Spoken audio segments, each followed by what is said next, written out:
এক, দুই, তিন, চার। চার। আমায় খুঁজছেন স্যার? এই তো আমি। আমার পরানো যাহা চাই।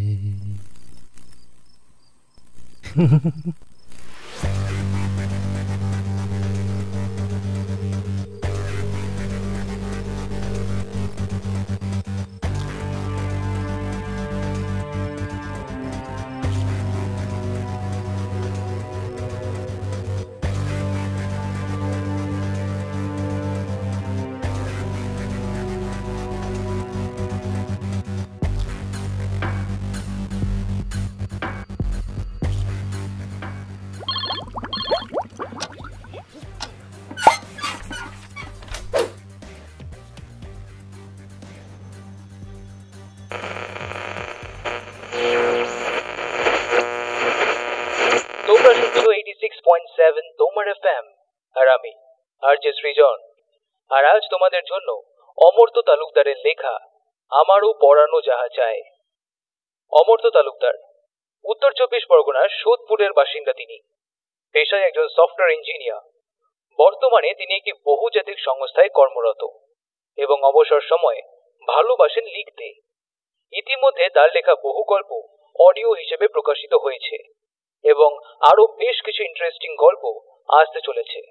সেই সব গল্পগুলোর মধ্যে আজ তোমরা শুনবে অমর্ত্য তালুকদারের লেখা একটা সাইকোলজিক্যাল হরর গল্প, আমারও পড়ানো যাহা চায়। আজকে আমাদের সাথে আছে গল্পের জন্য আড্ডাবাজ এবং প্রথমবার 221B হ্যারিসন রোড রয়েছে আমাদের সাথে। গল্পের পোস্টার ডিজাইন শঙ্খদা।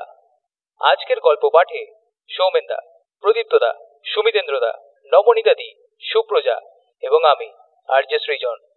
তো শুরু হচ্ছে আজকের গল্প, অমর্ত্য তালুকদারের লেখা আমারও পড়ানো যাহা চায়।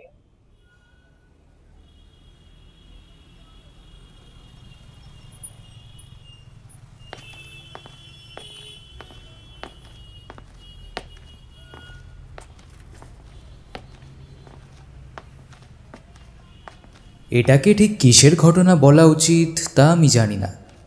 যেটা ঘটেছিল আজ থেকে বছর দুয়েক আগে। আমি তখন কলকাতার একটা প্রিন্টিং প্রেসে মেশিন অপারেটর হিসেবে কাজ করি। এজরা স্ট্রিটে আমার অফিস ছিল, আর আমি থাকতাম তিলজলার কাছে একটা বাড়িতে, 2 কামরার ছোট্ট ভাড়া বাড়ি। সেখানেই অসুস্থ মাকে নিয়ে কোনো রকমে মাথা গোজার ঠাঁই জোগাড় করতে পেরেছিলাম। আজ থেকে 2 বছর আগে কলকাতা শহরে 7,000 টাকা মাইনেতে সংসার চলত না। আমি 10টা 5টা অফিস করতাম, তারপর অফিস ফেরত কয়েকটা টিউশন সেরে অনেক রাতে বাড়ি ফিরতাম। বাড়ি ফিরে শরীর যেন ভেঙে আসতো। তখন আর খেতেও যেন ইচ্ছে করতো না। শুধু মনে হতো শরীরটাকে কোনো রকমে টেনে হিচড়ে বিছানায় নিয়ে যেতে পারলেই একদম শান্তি। মানব জীবন যে আসলে দুর্ভোগেরই নামান্তর, তা ততদিনে বেশ অনেকটা ভালো করেই বুঝে গেছি আমি। এরই মধ্যে এক চিলতে সুখ বলতে ছিল রবিবার। ওই দিনটা কলুর বলদের জীবন থেকে ছুটি। নিজেকে রাজা বাদশা সব কিছুই মনে করতাম। বেলা করে ঘুম থেকে উঠতাম, তারপর দুপুরের খাওয়া দাওয়ার পর আরও একটা ভাত ঘুম। সন্ধ্যের পর যেতাম গড়িয়াহাটের দাবার আড্ডায়। নেশা বলতে ছিল ওই একটাই। এরপর আবার একটা নতুন সপ্তাহ। প্রাণপণে যেন অক্সিজেনটুকু শুষে নিতে চাইতাম প্রত্যেকটা রবিবারে। এভাবেই চলছিল। হঠাৎ একদিন অফিস থেকে ফিরতেই মা বলল, এই তোর এই চিঠিটা এসেছে দুপুরে, বালিশের নিচে রেখে দিয়েছি, দেখে নে একবার। আমি একটু অবাক হলাম। আমার নামে চিঠি? ইদানিংকালে এসেছে বলে তো মনে হয় না। আসলে ঠিক যা যা কারণে মানুষের কাছে চিঠি আসে তার কোনোটাই আমার জন্য প্রযোজ্য নয়। হাবড়ার চৈতন্য কলেজ থেকে গ্র্যাজুয়েশন, তারপর পড়াশোনা সেখানেই ইতি, তারপর বাবার অ্যাক্সিডেন্ট। এরপর মাকে নিয়ে পাকাপাকিভাবে চলে এলাম কলকাতায়। সেই থেকেই এই ছাপোষা কেরানির জীবন। না আছে একটা ব্যাংক অ্যাকাউন্ট, না আছে কোনো ইন্স্যুরেন্স পলিসি। অফিস থেকে কিছুদিন আগে যদিও বলেছিল যে একটা স্যালারি অ্যাকাউন্ট দেবে, কিন্তু ওই পর্যন্তই। হঠাৎ করেই যেন হাসি পেল আমার। আমাকে খামোখা কেউ চিঠি কেন পাঠাবে? কিন্তু ভাগ্য বিধাতাও বোধহয় সেদিন অলক্ষ্যে হেসেছিল।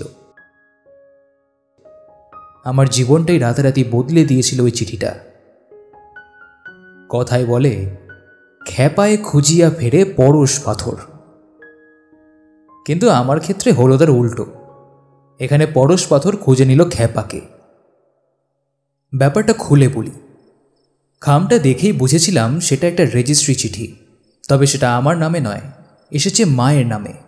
উকিলের চিঠি।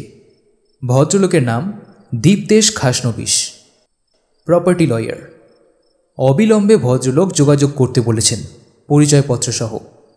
শুনে মাও বেশ অবাক হলো। ঘটনাটা যে ঠিক কী সেটা ভদ্রলোকের কাছে না যাওয়া পর্যন্ত বোঝা যাবে না।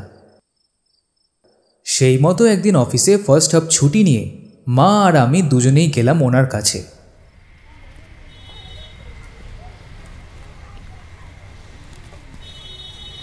দশ নম্বর লেক প্লেস রোডে ভদ্রলোকের বাড়ি, তার সাথেই লাগোয়া নিজস্ব চেম্বার। আমরা সেখানে গিয়ে বসলাম। কিছুক্ষণ বাদেই খাসনবিশ ঘরে ঢুকলেন। পারস্পরিক সৌজন্য বিনিময়ের পর তিনি আমার মার দিকে তাকিয়ে প্রশ্ন করলেন, আচ্ছা দীপালি দেবী, বাসুদেব মৈত্র আপনার কে হন? ওনার কথা শুনে মার মুখটা কেমন একরকম হয়ে গেল। আমি সেদিকে তাকিয়ে দেখলাম মার চোখ যেন হঠাৎই উজ্জ্বল হয়ে উঠেছে। বাসুদেব মৈত্র, এই নামটা কোসমিনকালেও শুনেছি বলে তো মনে পড়ছে না। মা কি ওনাকে কোনোভাবে চেনে? আচ্ছা, ইনি কি বাবার পরিচিত কেউ? মনে মনে এইসব ভাবছি, তখনই মা বলে উঠল, উনি আমার সম্পর্কে ভাই হন। আমি চমকে উঠলাম। দীপদেশবাবু তাহলে যার কথা বলছেন তিনি আমার মামা? মাথাটা ভোঁ করে ঘুরে গেল আমার। আপনি ওনার খোঁজ পেলেন কোথায়? মার কথায় আমার সম্বিত ফিরল। মার প্রশ্নের উত্তরে উকিল ভদ্রলোক বললেন, তার আগে বলুন বাসুদেব মৈত্রকে আপনি কিভাবে চেনেন? মা মনে মনে কি বলবে একটু গুছিয়ে নিচ্ছে মনে হলো। তারপর বলতে শুরু করলো মা। আমরা ছিলাম 4 ভাই বোন। তাদের মধ্যে আমি ছিলাম সবার চাইতে বড়। বাসু ছিল আমার ঠিক পরেই। ছোটবেলা থেকেই ছিল বেপরোয়া ধরনের, সবার থেকে একেবারে আলাদা। সমাজের নিয়ম কানুনকে কোনো তোয়াক্কাই করতো না ও কোনোদিন। আর এই জন্য বাড়িতে, বিশেষত বাবার কাছে খুব বকাঝকাও খেত। বাবা ছিলেন নিষ্ঠাবাদী ব্রাহ্মণ। ত্রিসন্ধ্যা আহ্নিক না করে কখনো কোনো দিন খাবার খেতেন না উনি। আর ও ছিল ঠিক তার উল্টো। ধর্ম কিছুই মানত না কোনোদিন। বলতো, যা মানুষকে মানুষের থেকে আলাদা করে ও জিনিস আমি মানি না। ওর ভাবনা চিন্তা ব্যক্তিগতভাবে আমার কিন্তু খুব ভালো লাগতো। একটা শ্রদ্ধা মেশানো ভালোবাসা ছিল ওর প্রতি আমার। হয়তো বড় দিদি হিসেবে একটু প্রশ্রয় দিতাম ওকে। একদিন হঠাৎই শুনলাম ও নাকি একটা মেয়েকে ভালোবাসে। আমাকে এসে প্রথমে কথাটা বলল। মেয়েটা ওর সাথে একই কলেজে পড়তো। খবরটা বাবার কানে যেতে বেশি দেরি হলো না। শুনেই বাবা কিরকম গুম মেরে গেলেন একটা। আসলে বাবা বরাবরই একটু রক্ষণশীল প্রকৃতির। গ্রামের গরিব স্কুল মাস্টার হলেও সমাজের সর্বস্তরে বাবার খুব সম্মান ছিল। তাই ব্যাপারটা বাবা কোনোদিনও ভালোভাবে নেননি, সেটা আমরা বুঝতেই পেরেছিলাম। কিন্তু আসল বিপদটা ঘটল ঠিক তার পরেই। কিভাবে যেন জানাজানি হয়ে গেল যে মেয়েটা মুসলিম। বাবা একদিন বাইরে থেকে কথাটা শুনে রাগে কাঁপতে কাঁপতে বাড়ি ফিরলেন। আর তারপর ক্ষণিকের জন্য মা থামল। আমি আর চোখে একবার তাকালাম দীপদেশ বাবুর দিকে। তিনি এক দৃষ্টে মার মুখের দিকে চেয়ে আছেন। সেদিন রাতেই বাবার সাথে রাগারাগি করে বাড়ি থেকে বেরিয়ে গেল। মা মা আটকানো অনেক চেষ্টা করেছিলেন, কিন্তু কিন্তু পারেননি ওকে আটকাতে। সেই ওর সাথে আমার শেষ দেখা। প্রথমটায় আমরা অনেক খোঁজ খবর করেছিলাম ওর, কিন্তু কোনো লাভ হয়নি। পরের দিকে বাবার মনটাও যেন একটু নরম হয়ে এসেছিল, কিন্তু কিন্তু ও আর ফিরে আসেনি। একটানা কথাগুলো বলে মা চুপ করলেন। আমার মনের অন্ধকার এতক্ষণে বেশ কিছুটা দূর হয়েছে। ঘটনাগুলোও যেন বুঝতে পারছি এবার অল্প অল্প। মিস্টার খাসনবিশ এইবার কথা বললেন। এর পরের ঘটনাটা আমি আপনাদের বলছি। আপনার ভাইয়ের সাথে আমার আলাপ হয় আজ থেকে প্রায় বছর 30 আগে। আমি তখন থাকি জামশেদপুরে, ইস্ট সিংভূম ডিস্ট্রিক্ট কোর্টে প্র্যাকটিস করি। একটা হলিডে ট্রিপে প্রথম দেখি ওনাকে। আমরা দুজনেই একটা ট্রাভেল এজেন্সির সাথে রাজস্থান ঘুরতে গিয়েছিলাম। উনি তখন একজন সফল ব্যবসায়ী। টাটানগর আর আদিত্যপুরে দুটো কেমিক্যাল প্ল্যান্ট ছিল ওর।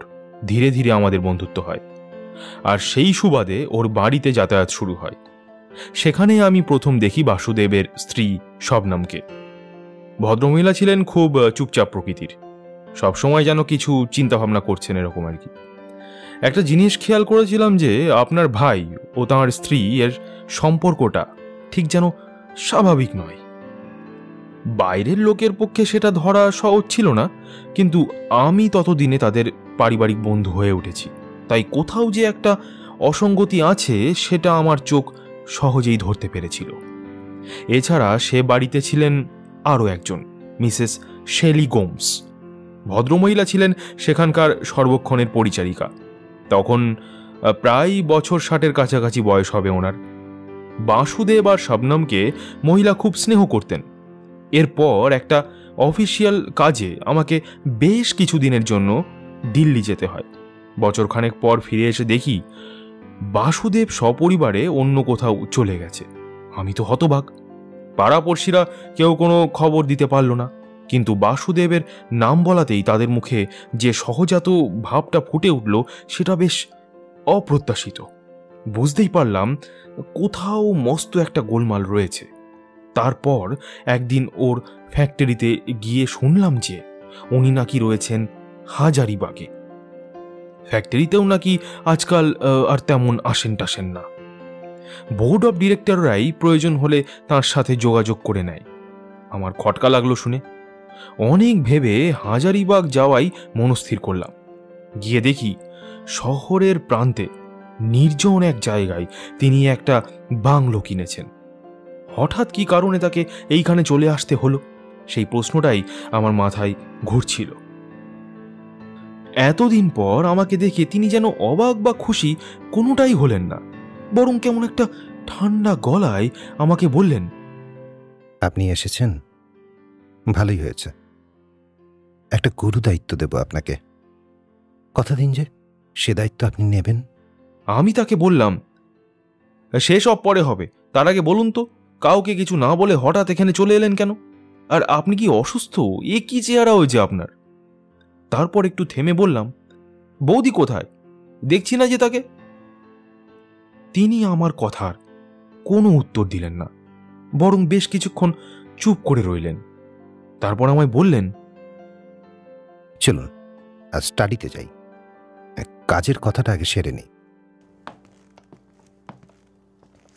আমরা একসাথে স্টাডি রুমের দিকে পা বাড়ালাম, কিন্তু ডাইনিং হলে আসতেই আমার বুকটা ধড়াস করে উঠল। দেখলাম দেওয়ালের দিকে মুখ করে মাটিতে হাঁটু মুড়ে বসে আছেন মিসেস গোমস। তার চোখ বন্ধ, এক মনে প্রে করছেন তিনি। এবার আমার চোখ গেল দেওয়ালের দিকে।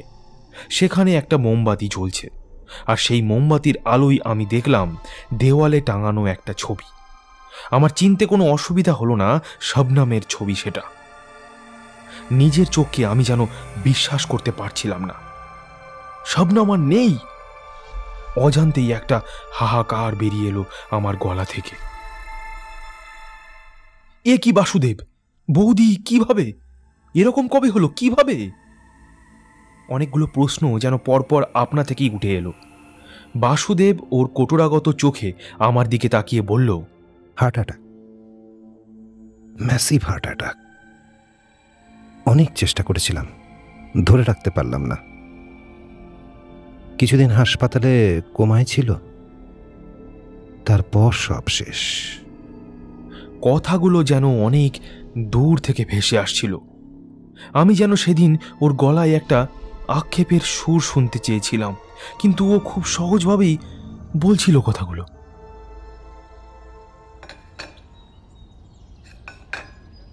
এই অবধি কথাগুলো বলে একটু থামলেন মিস্টার খাসনবিশ। ঘরে একটি লোক এসে কফি দিয়ে গেল। মা এতক্ষণ শুনছিল, এবার জিজ্ঞেস করল, আচ্ছা দীপ্তেশবাবু, ঠিক কী কারণে আপনার মনে হয়েছিল যে বাসুর সাথে ওর স্ত্রীর সম্পর্কটা ঠিক স্বাভাবিক নয়? কফির কাপে একটা চুমুক দিয়ে দীপ্তেশ খাসনবিশ মুচকি হাসলেন। তারপর বললেন, আমাদের কয়েকটা প্রফেশনাল ইনস্টিংক্ট আছে দীপালি দেবী। কিছু জিনিস আমরা এমনিই বুঝতে পারি। যাজ্ঞে সে কথা, সেদিন বাসুদেব স্টাডিতে বসে আমায় কি বলছিল জানেন? আমি আর মা একবার পরস্পরের দিকে তাকালাম। মিস্টার খাসনবিশ আবার বলতে শুরু করলেন,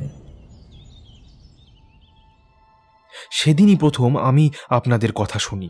ও আমায় বলছিল যে ও একটা উইল করতে চায়, এমনকি আমায় পাওয়ার অফ অ্যাটর্নি নিতেও অনুরোধ করে, যাতে আমি ওর সম্পত্তির সব দায় দায়িত্ব নিতে পারি। অনেকবার এর কারণ জানতে চেয়েছিলাম, ওকে জামশেদপুর ফিরে যেতেও বলেছিলাম, কিন্তু কোনো লাভ হয়নি। বুঝতে পেরেছিলাম যে কিছু একটা ও আমার থেকে গোপন করতে চাইছে। কেউ বা কিছু ওকে যেন প্রতিনিয়ত কুড়ে কুড়ে খাচ্ছে। ওর চিকিৎসার প্রয়োজন, আর সেটা এখানে থেকে সম্ভব নয়। এ ব্যাপারে মিসেস শেলির সাথে কথা বলেও বিশেষ লাভ হয়নি। ভদ্রমহিলাও শেষের দিকে কেমন যেন অন্যমনস্ক হয়ে থাকতেন, সারাদিন ডুবে থাকতেন প্রেয়ারে। খালি বলতেন, Believe in Almighty, my child. Believe in Almighty. এরপর একরকম বাধ্য হয়েই আমি পাওয়ার অফ অ্যাটর্নি করাই এবং বাসুদেবের কথা মতো কয়েকটা কাজ করি। দেখতে দেখতে কয়েক মাসের মধ্যেই ফ্যাক্টরি বিক্রি হয়ে যায়। টাটানগর আর জামশেদপুরের কয়েকটা বাড়ি ছিল, ক্রমশ বিক্রি হয়ে যায় সেগুলোও। আমি সবটা ডিল করতাম। মাঝে মাঝে হাজারিবাগ গিয়ে ওকে আপডেট দিয়ে আসতাম। প্রথম দিকটাই ও সব শুনতো, কিন্তু তারপর আস্তে আস্তে কেমন যেন হয়ে যেতে লাগলো। কি সব বিড়বিড় করতো নিজের মনে, কিছু বলতে গেলেই বিরক্ত হতো। খাওয়া দাওয়াও করতো না ঠিক করে। পরিস্থিতি ক্রমশ বেগতিক বুঝে আমি একজন ডাক্তার নিয়ে গেলাম। তিনি দেখে বললেন, অ্যাকচুয়ালি দেখুন, সত্যি কথাই বলছি, আমি খুব একটা যে ভালো বুঝছি তা কিন্তু নয়। হার্টের কন্ডিশন তেমন ভালো না, তার সাথে একটা সাইকোসিসের লক্ষণ আছে। ইমিডিয়েটলি কয়েকটা টেস্ট করানো প্রয়োজন। কিন্তু কোনো লাভ হলো না। বাসুদেবকে কিছুতেই রাজি করানো গেল না।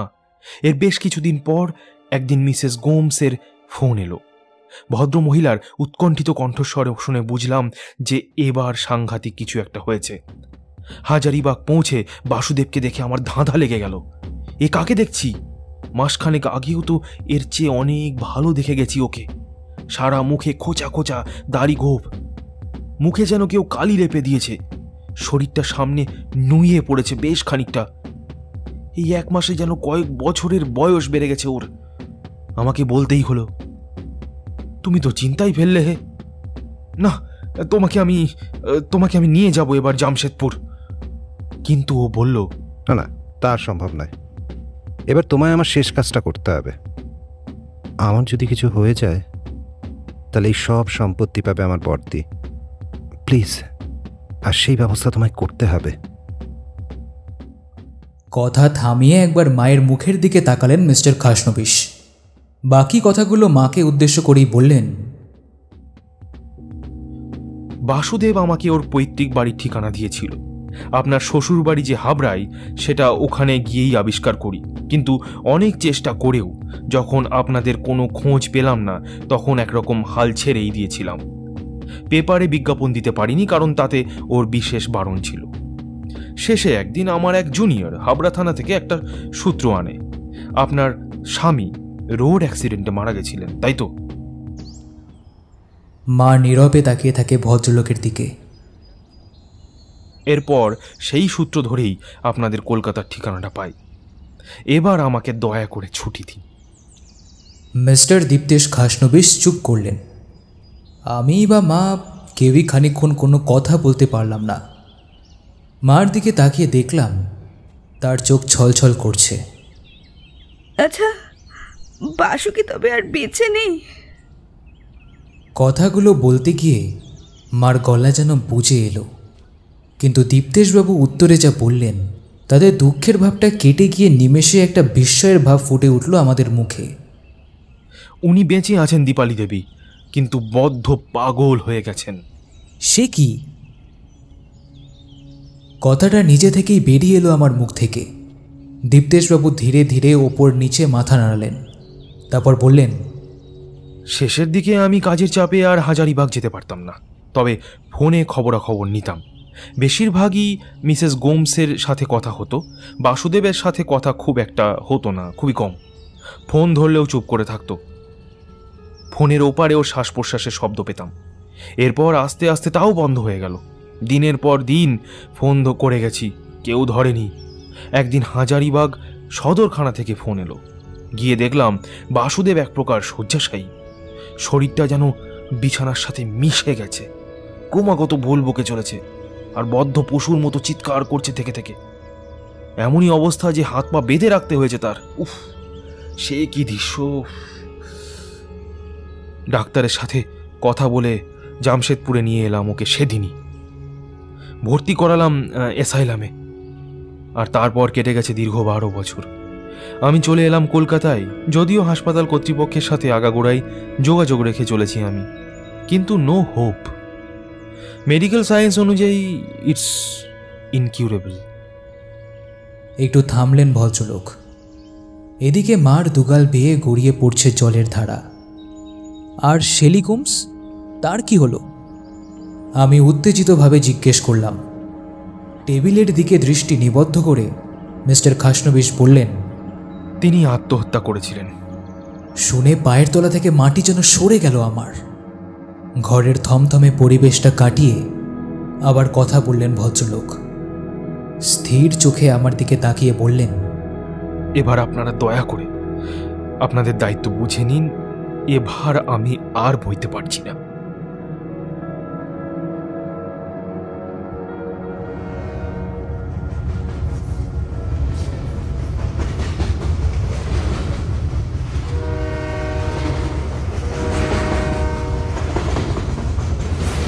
এই ঘটনার কয়েকদিন পর আমি মাকে নিয়ে জামশেদপুর রওনা হই। সম্পত্তির প্রাপ্তি নয়, যাবার মূল কারণ ছিল বাসুদেব মৈত্র। সেদিনের পর থেকেই মায়ের মন খুব অস্থির হয়ে উঠেছিল, কিন্তু আমার মনে তখন চলছিল অন্য কিছু। বড় মামার ব্যাপারটা যে রাতারাতি আমার ভাগ্য বদলে দিয়েছে তাতে কোনো সন্দেহ ছিল না।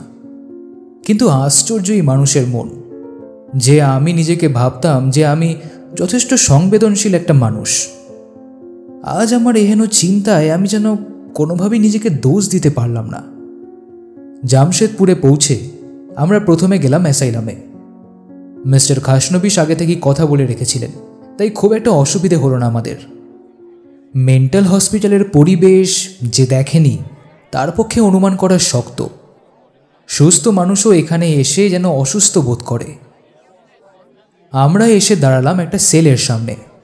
সেলের ভেতরটা প্রায় অন্ধকার। একটা ঘুলঘুলি দিয়ে বাইরের আলো ভেতরে প্রবেশ করছে। গড়াদের ফাঁক দিয়ে সেই অল্প আলোয় যে মানুষটাকে দেখলাম, দাড়ি গোফের জঙ্গলে তার মুখ আলাদা করে বোঝা যায় না। শুধু একজোড়া উজ্জ্বল চোখ যেন অন্ধকারে কাউকে খুঁজে চলেছে। হঠাৎ মনে হলো লোকটা কি শীষ দিচ্ছে, কি যেন একটা সুর সে গুনগুন করছে। আমার চিন্তায় ছেদ পড়ল। মা আবার কান্নাকাটি শুরু করেছেন। এবার পাশ থেকে একজন মহিলা ধমকের সুরে মাকে বললেন, প্লিজ প্লিজ, আপনারা এখানে এই সমস্ত কিছু করবেন না। আপনাদের যদি দেখা হয়ে গিয়ে থাকে তাহলে আমার সাথে আসুন প্লিজ। আমরা এবার গেলাম ডাক্তারের সাথে কথা বলতে। তার মুখে শুনলাম যে মামা নাকি আজকাল প্রায়ই একটু ভায়োলেন্ট হয়ে ওঠেন। পরিস্থিতি সামাল দিতেই তাকে আলাদা সেলে রাখা হয়েছে। এমনকি সেখানেও তার হাত পা বেঁধে রাখতে হয়, না হলে তিনি নিজেই নিজেকে আহত করতে পারেন। এই স্টেজের রোগীকে ইলেকট্রিক শক দিয়ে কোনো লাভ নেই, বরং তাতে ঝুঁকি রয়েছে। সব শুনে টুনে মা একটা দীর্ঘশ্বাস ফেললেন। এদিকে আমি ভাবছিলাম অন্য একটা কথা, এই রকম বদ্ধ উন্মাদ একজন মানুষের পক্ষে কি গান গাওয়া সম্ভব? অথচ আমি একটু আগেই স্পষ্ট শুনেছি। ইচ্ছে হলো একবার ডাক্তারবাবুকে ব্যাপারটা বলি, কিন্তু পরক্ষণেই ভাবলাম নতুন করে কমপ্লিকেশন বাড়িয়ে লাভ কি? তাছাড়া আমার এখন সামনে উজ্জ্বল ভবিষ্যৎ, তাই এসব নিয়ে বেশি না ভাবাই ভালো।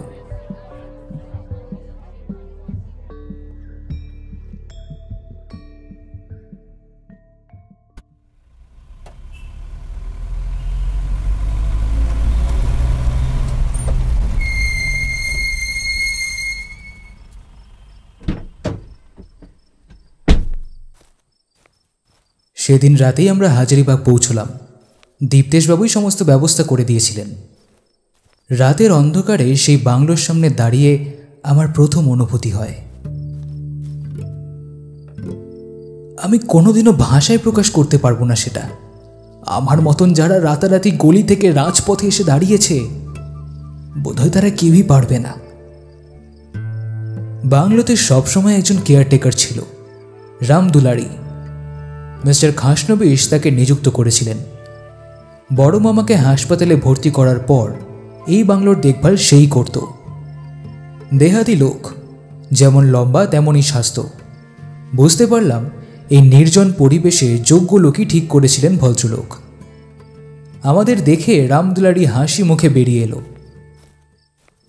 আসুন আসুন মাইজি, আসুন বাবু, আসুন ভেতরে আসুন। ও বারাসা বাছেরা আমাকে সব বলে দিয়েছে, আপনাদের কোনো অসুবিধে হবে না। বাংলাটা নেহাত মন্দ বলে না রামদুলারি। আমি এদিক ওদিক দেখতে লাগলাম। বিশাল বাংলো, অনেকটা কটেজ স্টাইলে তৈরি। গেট দিয়ে ঢুকেই একটা সুবিশাল বাগান, তাতে হরেক রকমের ফুলের গাছ। একটা মোরাম বিছানো রাস্তা বাগান পেরিয়ে এসে থেমেছে মূল ফটকের সামনে। বাংলোতে ঢুকে তাক লেগে গেল আমার। একটা প্রকাণ্ড হলে এসে দাঁড়ালাম আমরা। উডেন ফ্লোরে দামি কার্পেট বিছানো, দেওয়ালে বহুমূল্য সব পেইন্টিং, চারিদিকে চোখ ধাঁধানো আসবাবপত্র। হঠাৎ করে দেখলে সিনেমা সেটে দাঁড়িয়ে আছি বলে ভুল হয়। বড় মামা যে একজন কেউকেটা ছিলেন তাতে কোনো সন্দেহ নেই। বাংলোটা ঘুরে ঘুরে দেখতে লাগলাম। হলের শেষ মাথায় একটা ঘর, সেটার দরজা বন্ধ। রামদুলারি বলল এই ঘর নাকি বন্ধই পড়ে থাকে, ভেতরে টেবিল চেয়ার আর কিছু বইপত্র আছে। শুনে বুঝলাম যে এটাই হয়তো স্টাডি রুম। হল শেষ হতেই ডান দিকে সিঁড়ি ওপরে উঠে গেছে, আর সিঁড়ির পাশেই একটা ছোট্ট ঘর, ওখানেই রামদুলারি থাকে।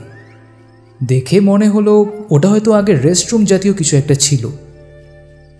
আরও কিছুটা এগোলে ডাইনে বায়ে দুটো ঘর, একদিকে কিচেন কাম ডাইনিং আর অন্যদিকে বেশ একটা বড় লিভিং রুম। রামদুলারি বলল যে বেডরুম যা আছে সবই নাকি ওপর তলায়। ওপরে সব মিলিয়ে মোট 4টে বেডরুম, প্রতিটার সাথে একটা অ্যাটাচড বাথ। ঘুরে ঘুরে দেখতে দেখতে আমার মাঝে মাঝেই মনে পড়ছিল আমাদের তিলচলার 2 কামরার ঘরটা। কোনটা সত্যি আর কোনটা যে স্বপ্ন আমি বুঝে উঠতে পারছিলাম না। ঠিক করলাম দোতলার 2টো বেডরুমে আমি আর মা থাকব। এতদিন পায়রার খোপে কোনো রকমে দুজন কাটিয়েছি, আর না।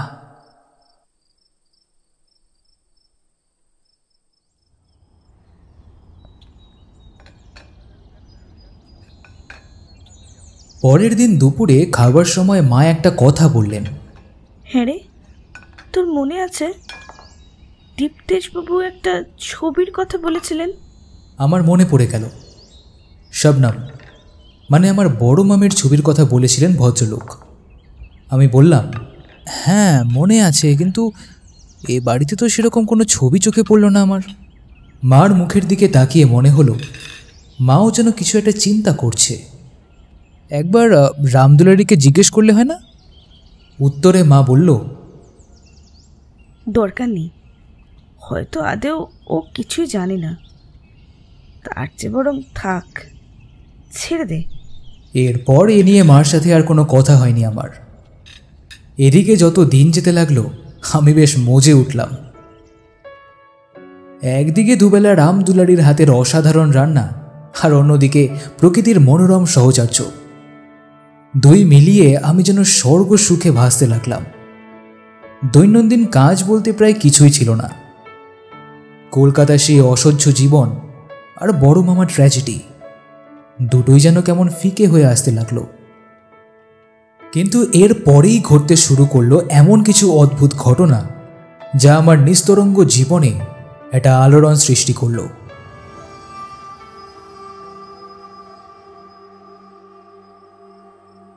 প্রথম দিন তেমন কিছু বুঝিনি, শুধু একটু অবাক হয়েছিলাম।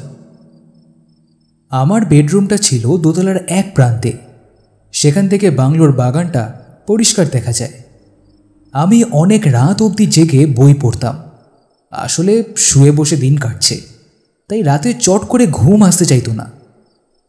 বড় মামার স্টাডিতে অনেক ভালো ভালো বই ছিল, সেই সবই পড়তাম। একদিন বেশ গভীর রাত, বই রেখে শুতে যাব, আমার জল তেষ্টা পেল।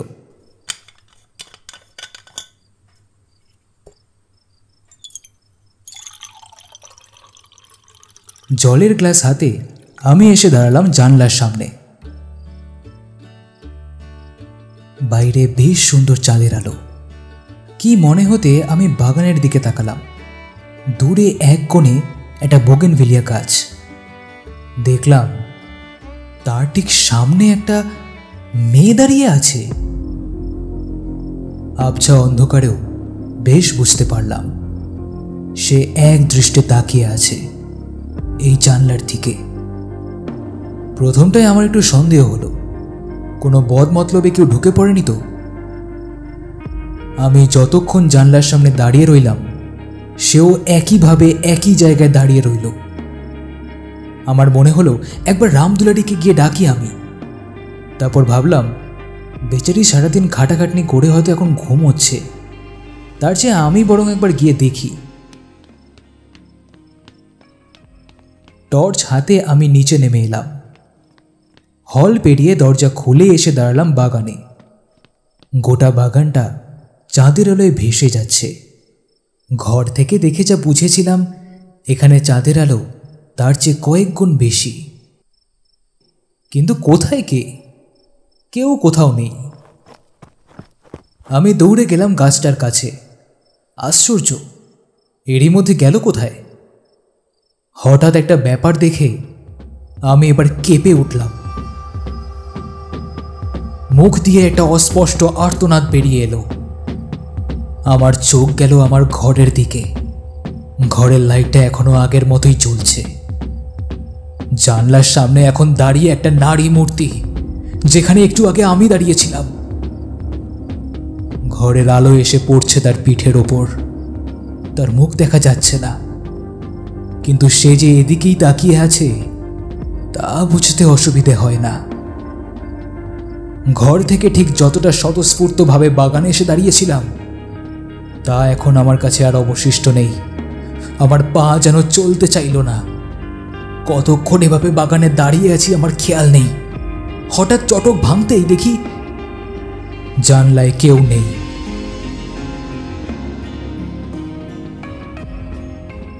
আস্তে আস্তে সে রাতে ঘরে ফিরে এলাম আমি।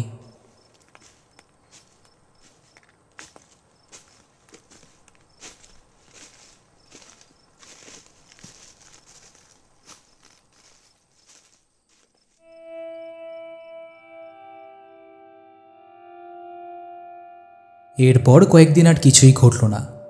আমি একরকম ভুলেই গেলাম সে রাতের কথা।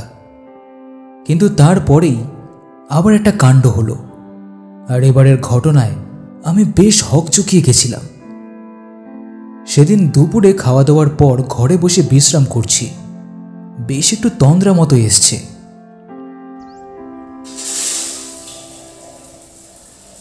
এমন সময় বাথরুমে জোরে একটা জল পড়ার আওয়াজ পেলাম।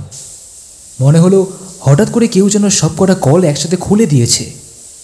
আমি উঠে বাথরুমে গিয়ে দেখি শাওয়ারটা খোলা, ফুল স্পিডে জল পড়ছে সেটা থেকে। মনে মনে একটু বিরক্ত হলাম। এই রামদুলারিটা হয়েছেও তেমনি, কোথায় একটু প্লাম্বার ডেকে মাঝে মধ্যে সার্ভিসিং করাবে, তা না গিয়েও ভূত একটা পুরো। কিছুটা ভিজেই খেলাম শাওয়ারটা বন্ধ করতে গিয়ে। তোয়ালে দিয়ে মাথা মুছতে মুছতে বাথরুম থেকে বেরিয়ে যাব, ঠিক তখনই যেন একটা প্রচণ্ড ধাক্কা লাগলো আমার বুকে। নিমেষে একটা অবশ করা অনুভূতি ছড়িয়ে পড়ল আমার মাথা থেকে পা পর্যন্ত। আমি দেখলাম ঠিক আমারই জায়গায় বিছানায় শুয়ে আছে আমারই মতন কেউ। একটু ভুল হলো, আমার মতন নয়, আমি। বিছানায় মানুষটার চোখ বন্ধ, সারা মুখে একটা অদ্ভুত প্রশান্তি। কলের পুতুলের মতন আমি তাকিয়ে রইলাম বিছানার দিকে। হঠাৎ একটা শব্দে আমি ভীষণভাবে চমকে উঠলাম। বাথরুমের শাওয়ারটা থেকে আবার জল পড়ছে। আমি মুহূর্তের মধ্যে সেদিকে ঘাড় ঘুরিয়ে বিছানার দিকে ফিরে তাকাতেই দেখি বিছানা ফাঁকা, সেখানে কেউ নেই। শাওয়ার বন্ধ করে আমি ফিরে এলাম। এই ঘটনার পর আমার বেশ ভাবনা হলো। জীবন থেকে সব দুশ্চিন্তা উধাও হয়ে গেছিল, কিন্তু পরপর এই দুটো ঘটনা আমাকে আবার ভাবিয়ে তুলল। ভীতু বলে দুর্নাম আমার কোনোদিনও ছিল না। তবে কি আমার মস্তিষ্ক বিকৃতি ঘটছে? এরকম নির্জন জনমানবহীন জায়গায় আমি কি কোনোভাবে হ্যালিউসিনেট করছি?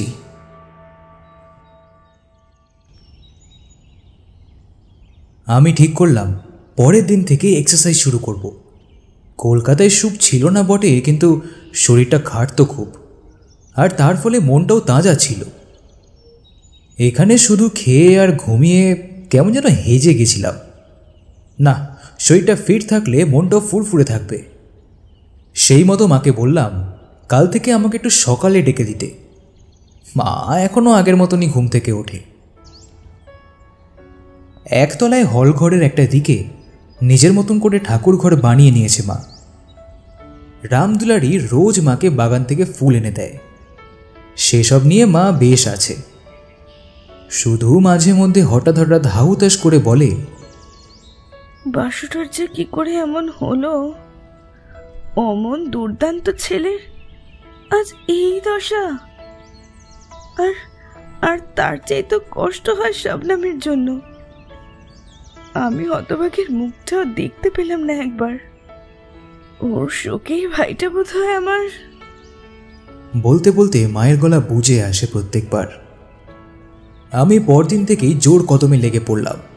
ফ্রি হ্যান্ড, পুশ আপ, খালে এসব অনেক করেছি। একদিন হঠাৎ রামদুলারি আমার সামনে এসে বলল, দাদাবাবু, আপনাকে বলা হয়নি, কিন্তু আপনি যখন কসরত করছেন তাই বলছি আর কি। নিচে একটা জিনিস আছে, সেটা বোধ করি আপনার কাজে লাগতে পারে। ওর কথা মতো সেদিন বিকেলে একটা দারুণ জিনিস আবিষ্কার করলাম, একটা অটোমেটিক ট্রেডমিল। আমি যেন হাতে চাঁদ পেলাম। বুদ্ধটা যে এত খেয়াল করেছে এটাই অনেক। আমি আর রামদুলারি মিলে ধরাধরি করে তখনই সেটাকে নিচের লিভিং রুমে সেট করলাম। সেদিন রাতে সবাই শুয়ে পড়লে আমি নেমে এলাম নিচে।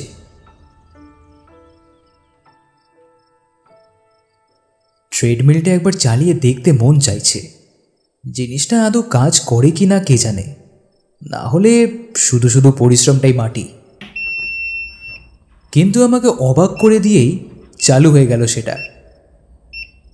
কলকাতার প্রিন্টিং প্রেসের মালিক নির্ণয়তার বাড়িতে এই জিনিসটা আমি দেখেছিলাম। আমি এবার একটা পা রাখলাম বেল্টের ওপর। কন্ট্রোল প্যানেলে স্টার্ট বাটনটা টিপতেই বেলটা চলতে শুরু করলো।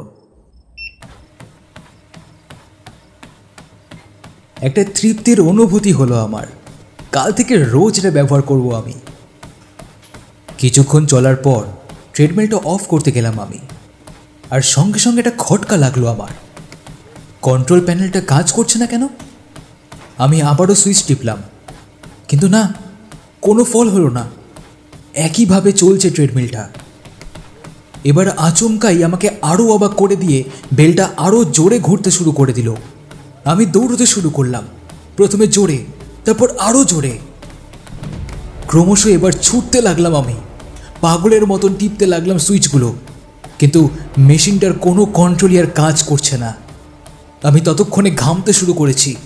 একটু আগেই রাতের খাবার খেয়েছি আমি, আর যেন ছুটতেই পারছি না।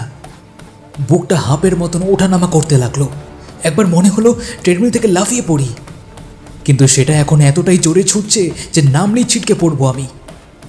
আমার শরীরটা আস্তে আস্তে সামনের দিকে ঝুঁকে পড়ল। আমি আর পা চালাতে পারছি না। পড়ে যাওয়ার আগের মুহূর্তেই দেখলাম হার্ট সেন্সারের লাল আলোটা প্রচণ্ডভাবে দপদপ করছে। আমি ছিটকে পড়লাম সেটা থেকে, মাথাটা সজোরে ঠুকে গেল সামনে।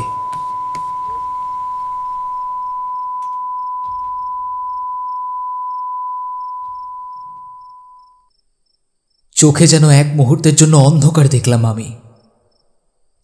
কিছুক্ষণ যেন একটা ঘোরের মধ্যে কাটলো আমার।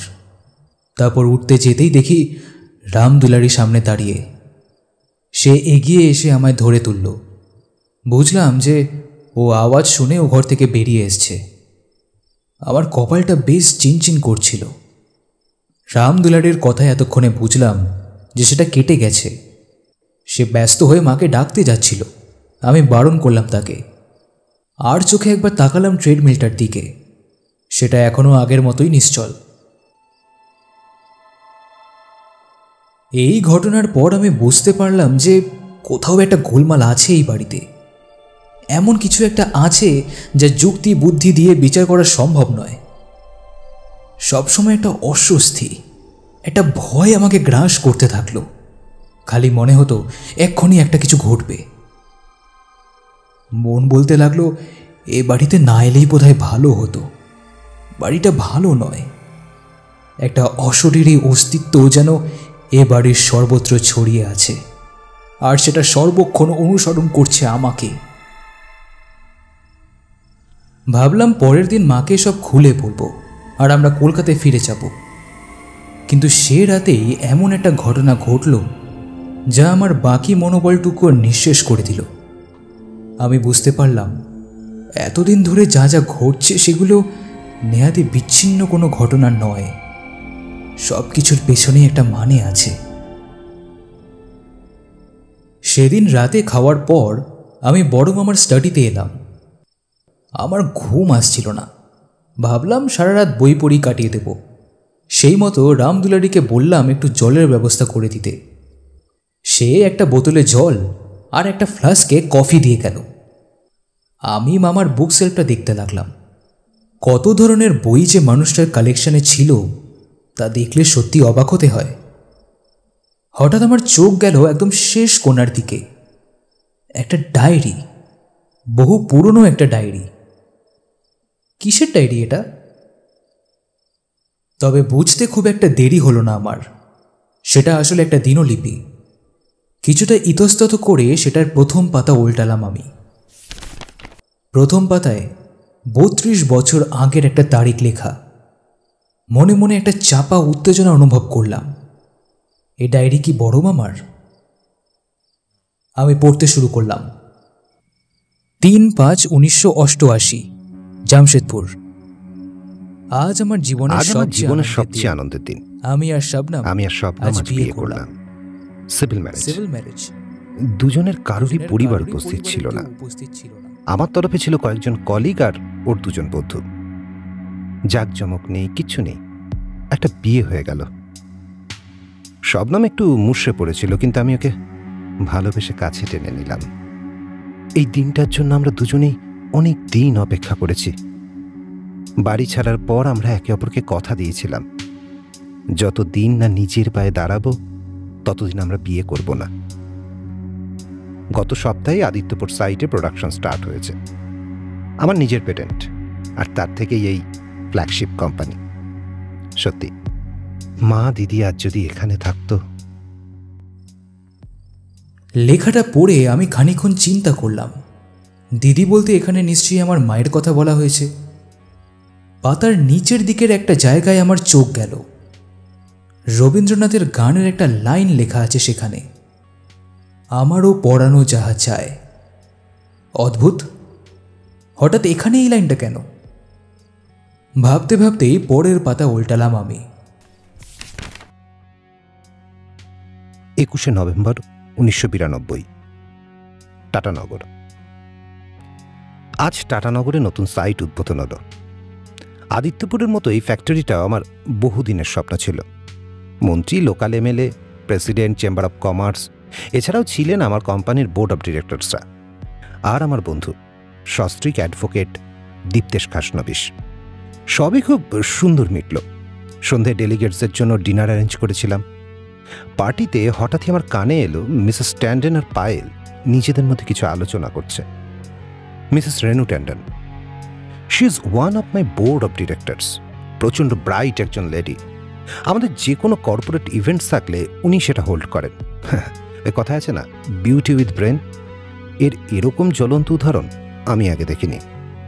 অফিসের প্রায়ই সবাই যে মহিলার গুণগ্রাহী সে বিষয়টা অবশ্য আমার অজানা নয়, তবে ভদ্রমহিলাও সেটা ভালোই রিলিশ করেন। আর পায়েল আমার সেক্রেটারি, ওরা অনেকক্ষণ ধরেই কিছু একটা নিয়ে চাপা স্বরে কথা বলছে।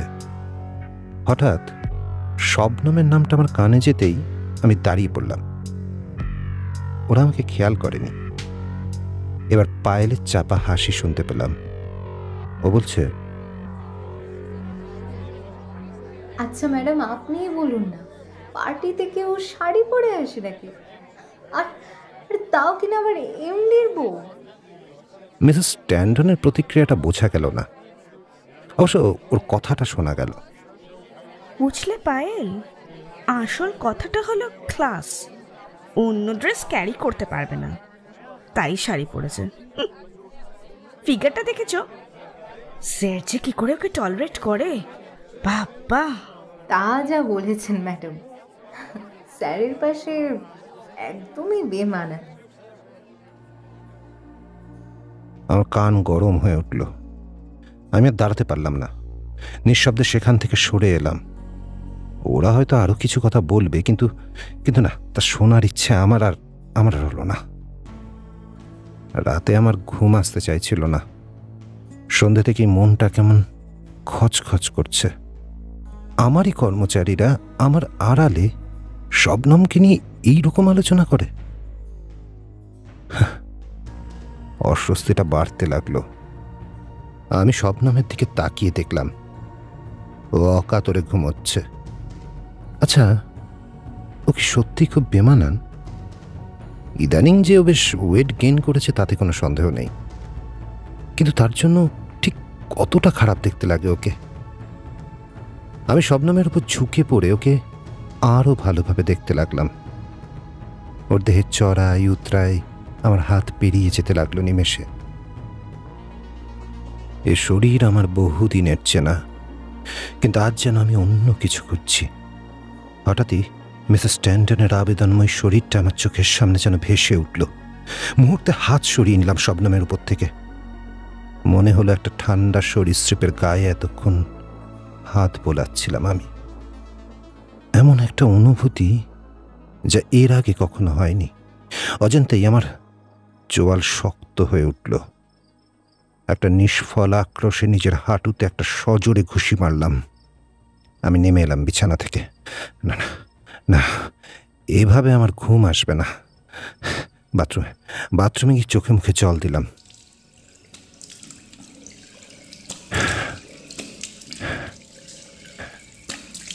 অনেকক্ষণ তাকিয়ে রইলাম বেসিনের আয়নাটার দিকে।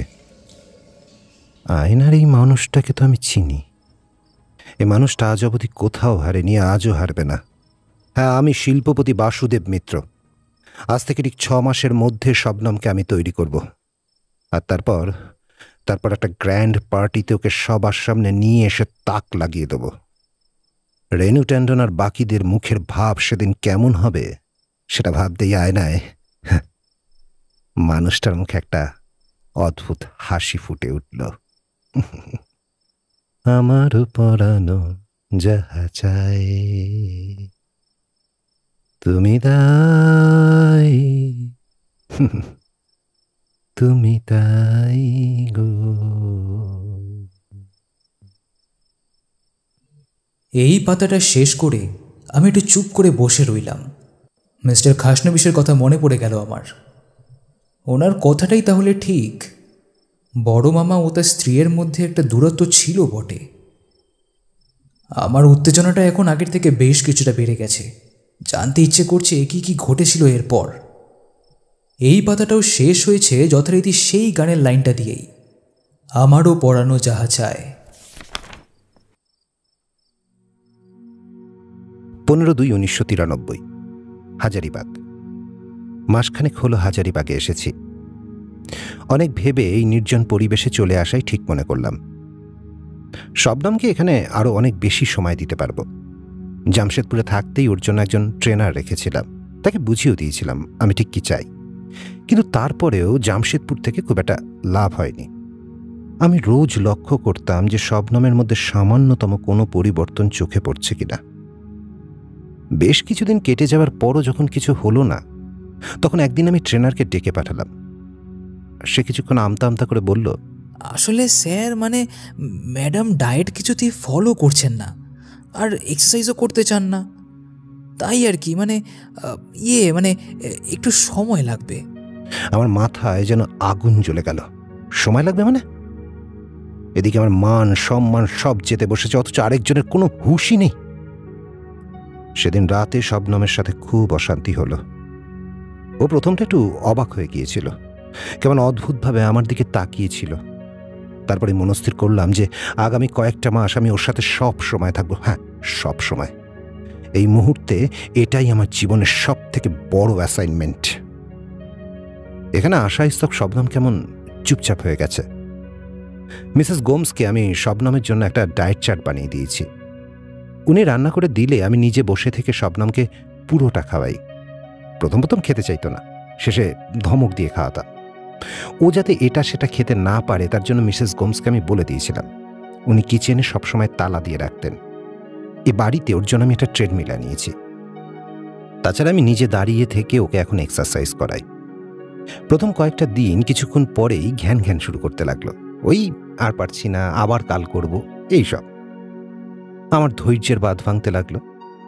আমি সব ছেড়ে এত দূর পড়ে আছি শুধুমাত্র এই একটা কারণে। এদিকে ওর কোনো হেলদোল নেই। আচ্ছা, ও কি বুঝতে পারছে না আমার ঠিক কতটা তাড়া, নাকি বুঝতে চাইছে না? মাঝে মাঝে ইচ্ছে করে না ওর টুটিটাকে চিপে ধরি।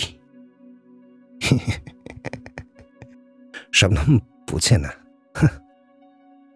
আমারও পরানো যাহা চায়।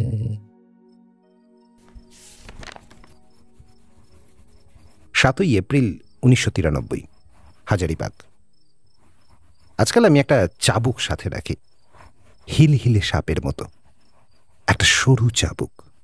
ট্রেডমিলে দৌড়তে দৌড়তে শবনম যখন হাঁপিয়ে যায়, ওর ঘামে ভিজে যাওয়া পিঠের উপর সপাং করে বসিয়ে দিই সেটা। খুব কাজের জিনিস। আসলে আমার হাতে তো একদম সময় নেই। দেখতে দেখতে 4 মাস পেরিয়ে গেল। শবনম আগের থেকে অনেকটা রোগা হয়েছে, তবে আজকাল ও না আমায় দেখে ভয় পায়, কুকড়ে যেতে থাকে আমি কাছে গেলেই। ইদানিং কিছু খেতে চায় না। কিছুদিন মিসেস গোম অনেক চেষ্টা করলেন, শেষটায় তিনিও হাল ছেড়ে দিলেন। আমার মাথায় একটা বুদ্ধি এলো। আমি একদিন ওকে বললাম, এই তুমি কি চাও বলো তো? আমি 2 বেলা তোমার ইঞ্জেকশন দিয়ে খাওয়াই, কি বলো? বলো বলো বলো বলো, তুমি যা বলবে তাই হবে। নিমেষে সাদা হয়ে গিয়েছিল ওর মুখ। তারপর থেকে খাওয়া নিয়ে আর কোনো ঝামেলা করেনি। আমার মনে এখন একটা গভীর প্রশান্তি।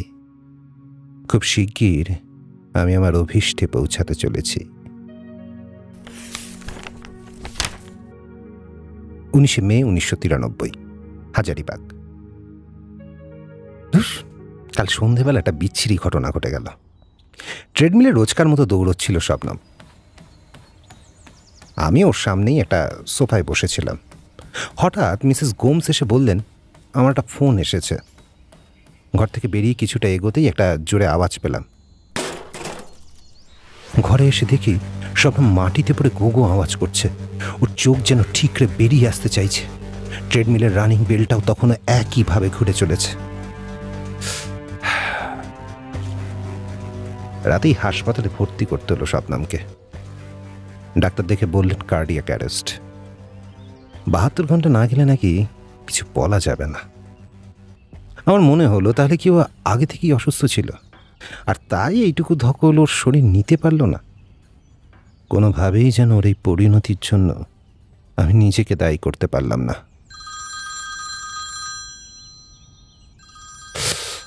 ল্যান্ডিংয়ে আবার ফোনটা বাজছে, লেখা থামাই।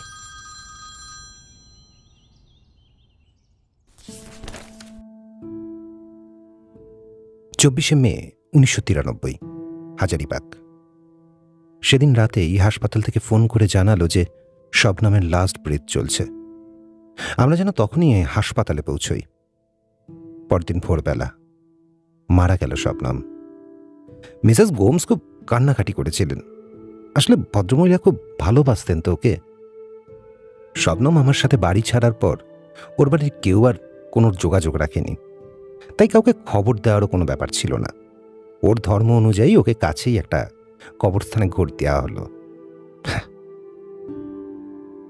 আজ আমার বেশ হালকা লাগছে নিজেকে।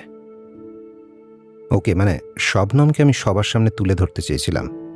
আমি আমি আমি Basudev Maitra, I am the best. চেষ্টা করেছিলাম ওকেও বেস্ট করে তুলতে, বাট শি ফেইলড। জীবন মানে সার্ভাইভাল অফ দ্য ফিটেস্ট, যে হেরে যাবে সে হারিয়ে যাবে, ওই ঠিক শবনমের মতো। কাঁচা বয়সে একটা ভুল করে ফেলেছিলাম আমি। ভেবেছিলাম সবাই আমাদের দেখে বলবে উই আর দ্য বেস্ট কাপল, কিন্তু কই, কেউ তো বলল না। আসলে শবনম আমায় কখনো ডিজার্ভ করতো না। ওকে বিয়ে করার পর মনে হয়েছিল এই জীবনটাই তো চেয়েছিলাম, কিন্তু সেই জীবনের পরতে পরতে যে এত লজ্জা, এত অপমান, সেটা আগে বুঝিনি। আচ্ছা সব কিছু আবার নতুন করে শুরু করা যায় না?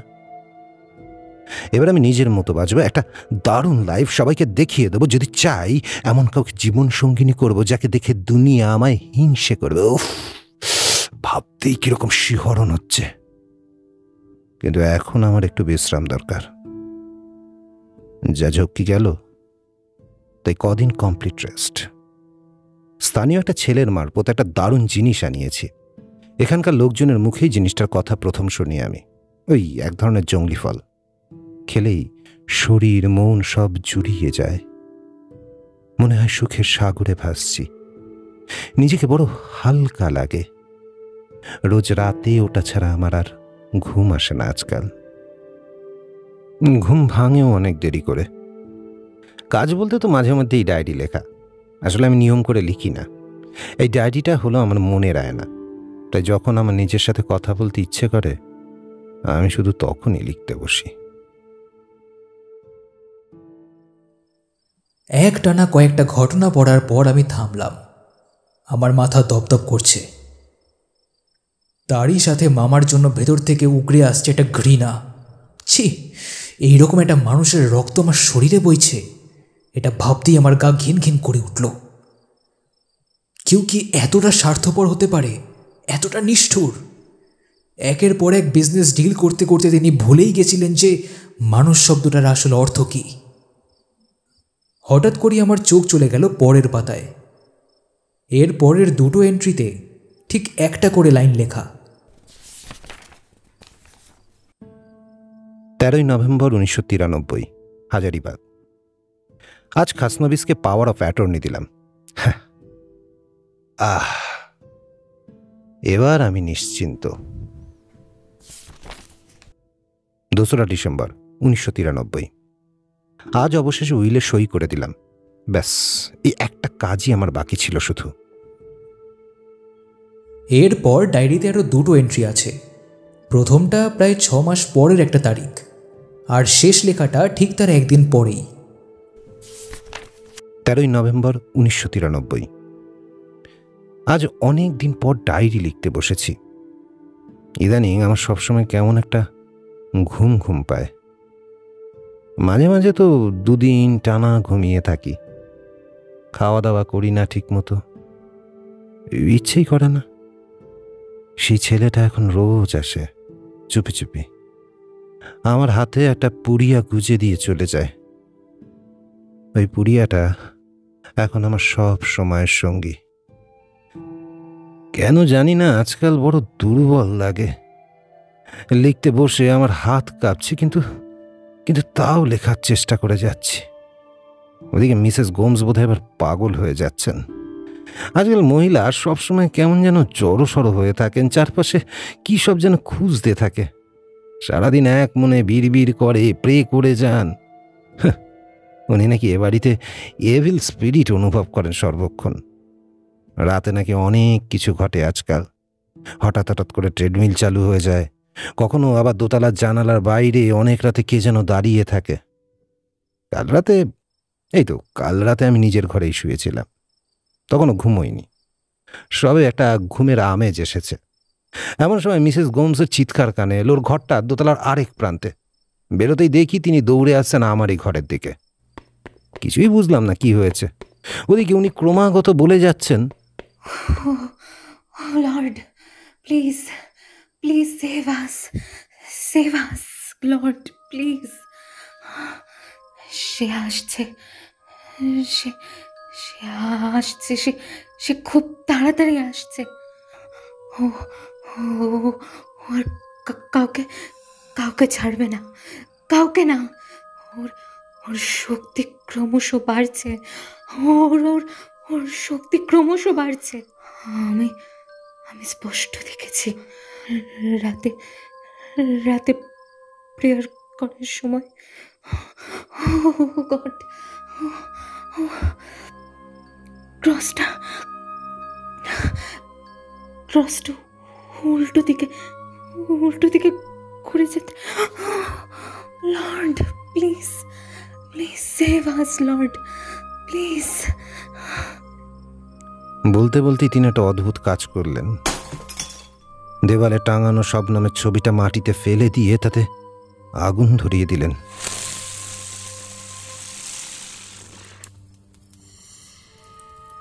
আমার মনে হলো গোমস বদ্ধ উন্মাদ হয়ে গেছেন। আমি সেদিকে এগিয়ে যেতেই উনি জ্ঞান হারিয়ে লুটিয়ে পড়লেন মাটিতে।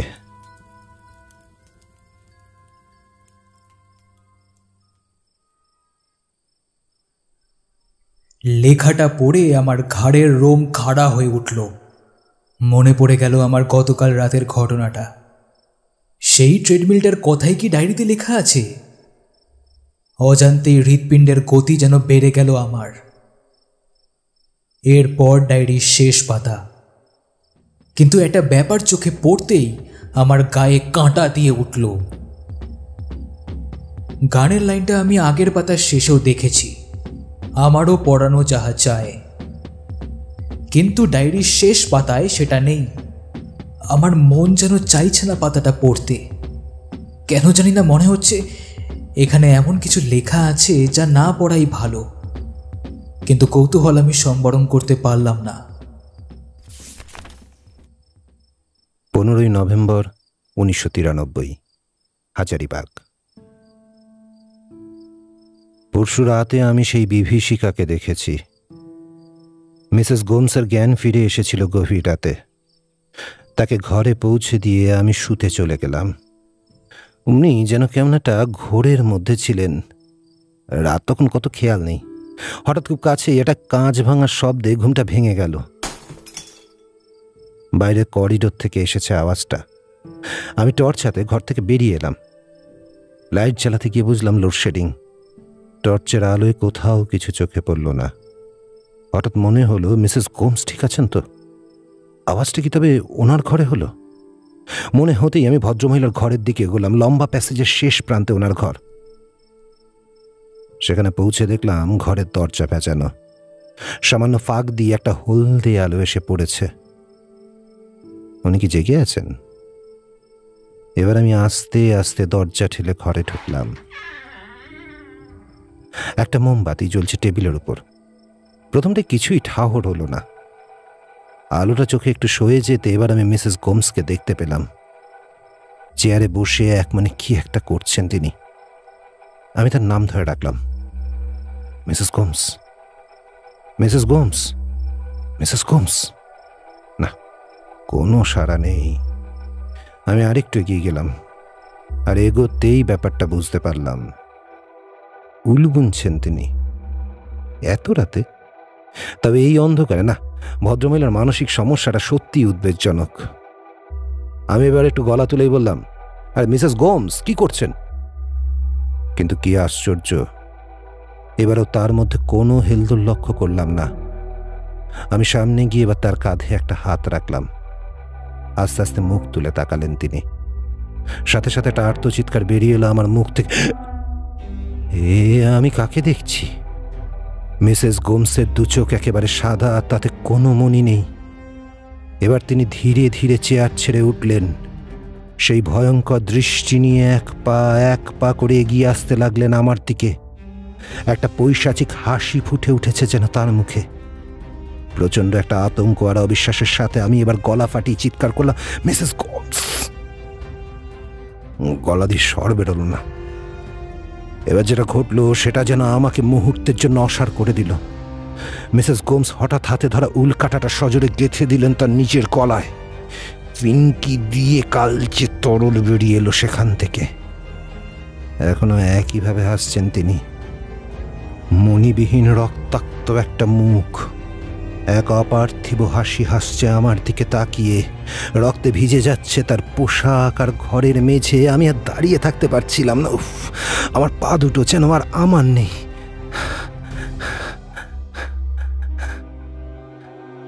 হঠাৎ ঘরের মোমবাতিটা একটা দমকা হাওয়ায় নিভে গেল। একটা বরফের ঝড় যেন আমার শরীর ভেদ করে নিমেষে মিলিয়ে গেল বাতাসে। তার সাথে সাথে কানে এলো মিসেস গোমসের রক্ত জল করা আর্তনাদ।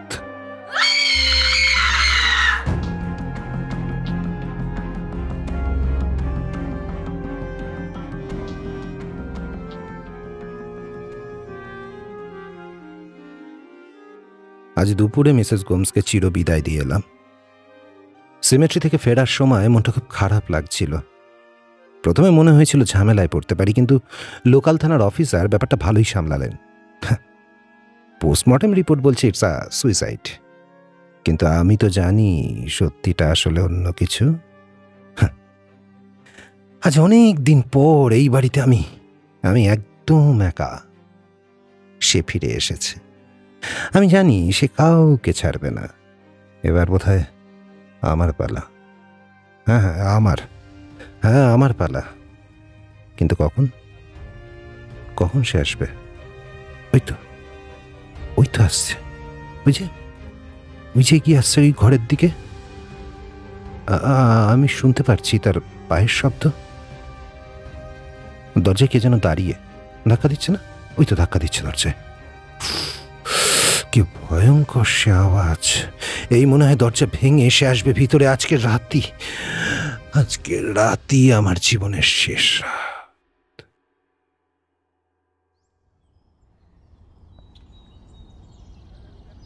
ডায়েরিটা এখানেই শেষ। এরপর কি ঘটেছিল তা হয়তো কোনোদিনই জানা যাবে না, কিন্তু মৃত্যুর থেকেও অনেক বড় শাস্তি পেয়েছেন বাসুদেব মৈত্র। আমি ডায়েরিটা বন্ধ করে স্টাডি রুমের জানলায় এসে দাঁড়ালাম। বাইরের আকাশ তখন ফর্সা হয়ে এসছে। সেদিন সকালে মাকে বললাম কলকাতায় যাবার কথা। মিথ্যে করেই বললাম যে অফিসে একটা জরুরি দরকার আছে। পরের দিন কলকাতায় ফেরার পথে আমরা আবার গেলাম অ্যাসাইলামে। 10 নম্বর সলিটারি কনসাইনমেন্ট সেলের এক কোণে বসে আছেন ইন্ডাস্ট্রিয়ালিস্ট মিস্টার বাসুদেব মৈত্র।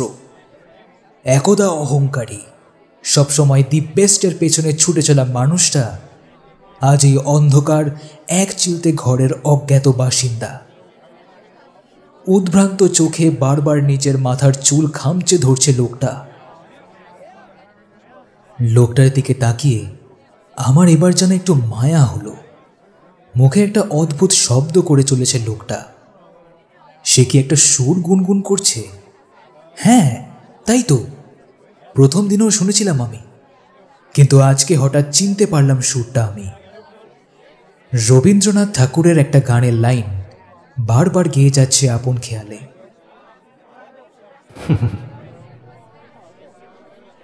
তুমি সুখ যদি নাহি পাও, যাও সুখের সন্ধানে, যাও।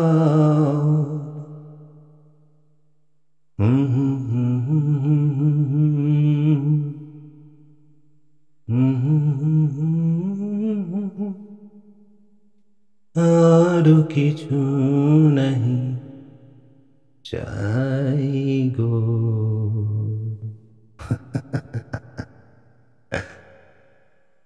আমার পরানো যাহা চাই তুমি তাই, তুমি তাই গো।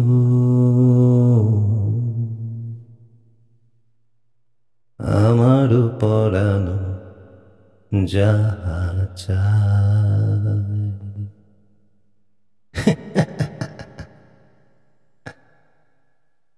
আমার পরানো যাহা চাই।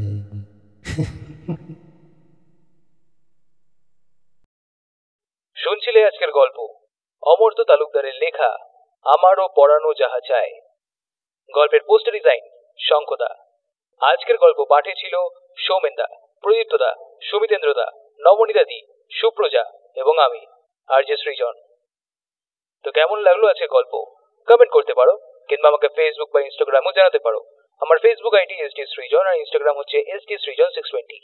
তো ভালো থেকো, ভালো রেখো, আর আমি আরজে সৃজন সাইনিং অফ।